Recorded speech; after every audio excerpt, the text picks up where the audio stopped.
देशात लोकसभेचा राजकीय आखाडा भरला। या आखाड्यात नरेंद्र मोदी की राहुल गांधी कोण कोणाला चितपट करणार? बारामतीचा वस्ताद भारी की शिष्य वरचढ ठरणार? पिंपरी चिंचवडमधील कुस्तीच्या आखाड्यात पैलवानांनी शड्डू ठोकताच या प्रश्नांना आसमान दाखवलाय। त्यांच्याशी बातचीत केली आमचे प्रतिनिधी नाझीम मुल्ला यांनी। मी म्हणजे येणारे आता निवडणुकीमध्ये भाजपच अशी निवडून येईल हीच माझ्या खरी अपेक्षा आहे। तुला काय वाटतंय? वास्तव असतो ना शेवटी।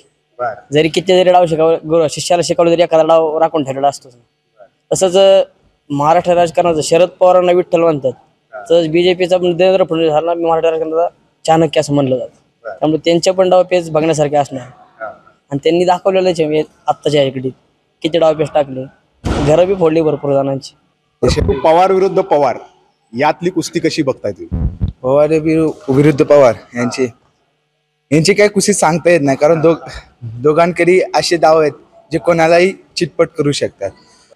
आता ज्यावेळेस ईबी फॉर्म भरतील आणि ज्यावेळेस प्रत्यक्ष राजकीय आखाड्याला सुरुवात होईल, कोण कुठल्या गटात, त्यात नंतर निवडणुकीत म्हणतात की रात्रीचा खेळ चालेल, ह्या पण काही गोष्टी या ठिकाणी घडणार आहेत।